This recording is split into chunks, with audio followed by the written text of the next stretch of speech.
I can tell you a lot of sob stories there. Here's the simple thing. No, it's not coming back. No pre-existing conditions not coming back. No, the healthcare ACA is not, it's being defunded, it's being hurt real bad, but it's strong enough to stand because they did that. Now, the only thing wrong with the ACA is it didn't go far enough. And what makes me mad, and yeah, I'm talking loud and I'm angry, but I sit there and watch when Obama had these big meetings of all Republicans there and trying to sort it out. It took 2 years to get that bill through. And Democrats here go, well, you rammed that bill down our throats because you didn't get one vote. After 2 years, if you couldn't be smart enough to realize that was the way to go, because if you remember back, healthcare was driving us to the brink of bankruptcy. Okay, you want to go back to that? Fine. I'll tell you how to solve that problem. You take healthcare and you put it Medicare for all, not single payer, Medicare for all, and you pay for it by putting a 1% tax on every time a stock is traded. Not just, a flat tax, but every time a stock is traded. You will not only finance the Medicare for all, you can take the VA and put it into the Medicare for all, finance it too, along with the $220 million they already get. You'll have more than and if that's still, you wanted more money, you wanted skin in the game like the Republicans say, you could have every family out there have full Medicare for all for $100 a family, $50 an individual. That will raise billions. That's how you solve that problem. Mr. Lissy? As I indicated in my opening statements, and I'll just reiterate it again, I have been in support of a single-payer Medicaid, Medicare for all system for 20 years. Sadly enough, we've continued to allow the insurance companies and pharmaceutical companies to lobby our members of Congress to keep this from actually happening. And Joe's spot on. Until we as a society demand we want change, until we go to the voter booth and make that change happen, we'll be 5 people up here complaining that society as we know it's evaporating around us. And so until, and I keep saying this over and over again, until we decide to make the change in this world, we'll just be sitting here eating that sandwich over and over again. So please be part of the solution. That's all I can ask here today, and thanks for coming in. Zoe? I've said before, the numbers that I've seen was 2%. An increase on our taxes of 2% will be enough to provide funding for universal health care for every man, woman, and child in this country. Now, Toby will argue that it's 4%, and okay, whatever. Whether we go 4%, let's say 4%, let's round up to 5%. Median income, $30,000 a year, that's a $15 an hour job. That would be $600, 5%. $600 a year in taxes. I'm currently on the Indiana Medicare, healthcare.gov, went through there. My premiums plus my out-of-pocket expense plus my deductibles is nearly $15,000 a year. You want to pay 5% or 50%? I know which one I'd rather be paying. I'll 5%? Yeah, absolutely. And people will say, well, no, we can't do that. You're going to raise my taxes. Yes, because now you're going to be paying only 5% instead of paying 50% of your income. We're the only industrialized nation in the world that does not have universal health care. And in the meantime, until we fix that, there's a lot of people say, well, remember that, you get to keep your doctor lie. That's because the insurance companies didn't allow you to keep your doctor with the in-network, out-of-network thing. They decided they didn't want your doctor in their network anymore. And guess what? You didn't get to keep your doctor. And so the Republican idea of buying health care from Oregon, you want to fly to Oregon to see your primary care physician? Because that's what you'd have to do. Because every doctor in the area would be out of network. That's right. Like so many Americans, I'm overweight. But like so many Americans, we can also point out I'm not going to get down to my ideal weight overnight. We are having the same problem with our health insurance. It's out of whack, and we're not going to get to the solution overnight either. We're going to have to take incremental changes. The first and fastest one we can do is fix the problems that sit within the American Affordable Care Act. Patient Protection Affordable Care Act. The next one is to expand Medicare, ultimately to get a Medicare for all. And ultimately, I'd like to see us to go to something that already exists for a significant portion of our population. It's something like, it probably won't maintain the same name, but something similar to what we have in TRICARE for our medical, for our military and retired military personnel. If you're on TRICARE today and you have a doctor who takes TRICARE, you show up, you show them your card, and you're done. That's it. No forms, no ICD-10 codes, no great complex issues of billing, etc. You're covered. Get in a car wreck on your way home from here, you're covered. You need an immunization, you're covered. You get cancer, you're covered. There's no such thing as pre-existing condition because it's covered. That's where we need to go as a society. Some of our greatest nations on earth have this already. We can get there. It's not going to happen overnight. We have to get there through a process. Just like my losing weight. Thank you. So in order to just give our candidates a brief intermission, we're going to have a 5-minute intermission right now, and then we'll conclude this conversation, continue this conversation. So 5 minutes.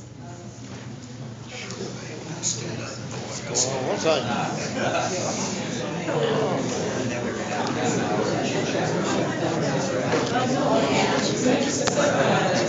Yeah, I got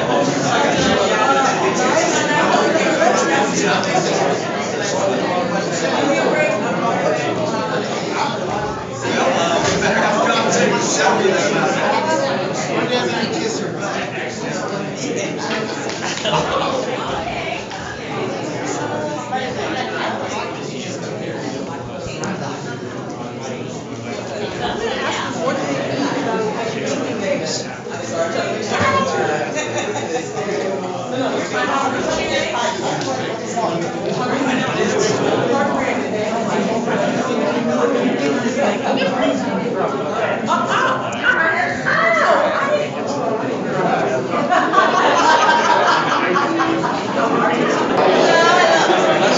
I think our moderator's doing a great job.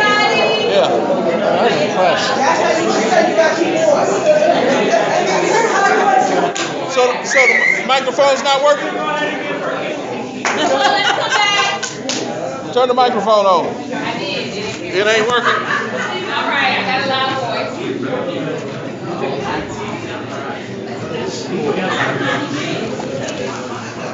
Come to some sort of conclusion. All right. All right.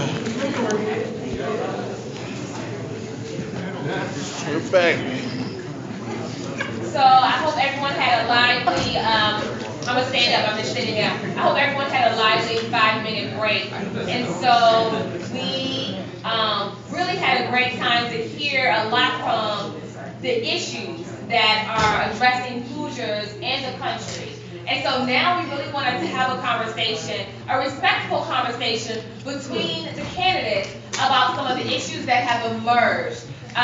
What we can tell right now, based on the information that we have heard so far, is that not every candidate is on the same page as it relates to some of our major issues, such as gun control, such as health care. And so we kind of want to peel back the onion a little bit and make sure that we understand where each candidate is and how we're going to have this conversation to make sure that we have an informed vote as we approach the primary. And so let's come back to gun control. I want to bring up gun control. Everybody really talked about the difference between the Second Amendment, their position on that, and also about the being able to purchase assault weapons. We know this has been a really hot topic as it concerns school safety, and especially in the last case of Parkland. And so bring back your stance on this, and let's have a respectable debate among candidates about where you stand about this issue. So first, I'm going to kick it off with Mr. Day and your position on gun control. So help us talk about that. Gun control. A lot of my opponents here think, well, if you regulate it and do this and do that, you can regulate drugs, you can regulate heroin, you can make it illegal, it still gets out there. If people want guns, they're going to get automatic weapons unless you take them out of the hands. So I'd like to know what my opponents' opinions are on arming teachers. And, that's the big thing right now. So what do you guys think about armed teachers? What do you think? You think just because regulating an assault weapon, it should be allowed even though you got regulation on it? It should still be allowed in the streets and rapid fire assault weapon? Like I said about the driver's licenses, you've got your license, you can drive a car. You can't get behind the wheel of a 18-wheeler. You can't get behind the wheel of a panel truck, Class B CDLs, Class A CDLs. Why can't we do that with guns? Because To you the can drive sue without a license. illegally. It's illegally, and so there's punishments for that. That's the whole point.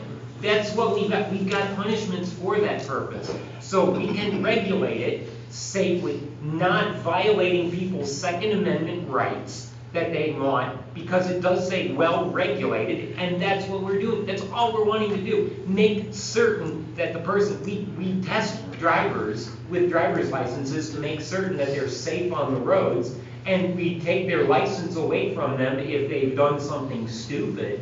So why can't we do that with guns? Your analogy doesn't work. First of all, people can drive without a license. People can kill without a license. You could register a gun. You could register a gun and it gets stolen. It'd still be used to rob a bank. And somebody could steal your car. The Second and do Amendment something doesn't with it. say you can have an assault weapon. But with that, where do you stand, Mr. Grizzly? How do you feel about the conversation?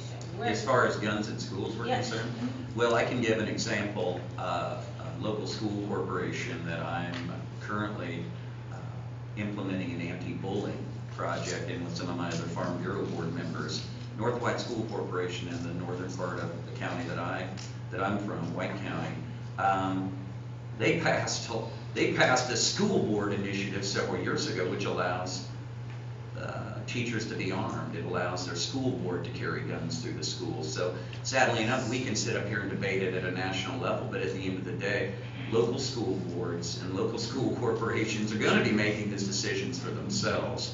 And they may decide that they don't want to harm a teacher. They may decide that they want to put up metal detectors, or they may decide that they want to put up an additional off-duty police officer, somebody that's been trained to be in their school.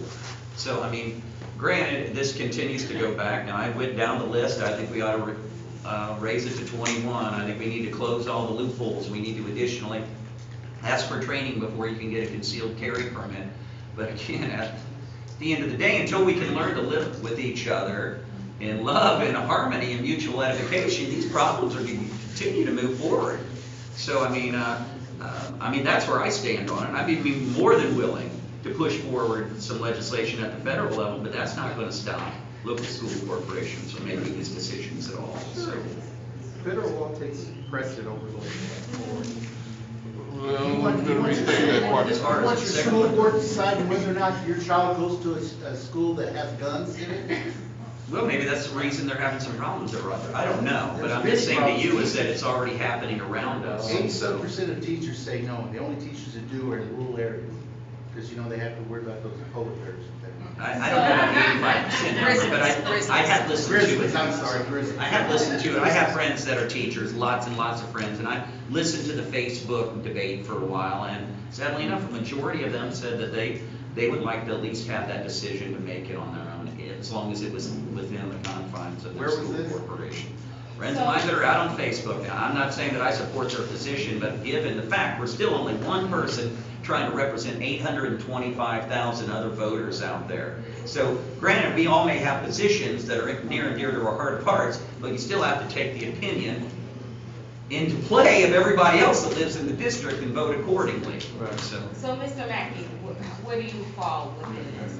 Well, I'm a Catholic school product, and raised by nuns, and I consider that my 9th and 10th grade years where teachers who have guns could have very well been terminal for me. That being said, there are certain things we can do at the federal level. We have no identification known as assault rifle. They're all hunting rifles. Ron was absolutely right. It's a long way. So we have to isolate those out. Will we get that done? There's a lot of pushback. But those that are considered assault rifles should be federalized. They should require a federal dealer's license. We can do those sort of things. Now, Congress just passed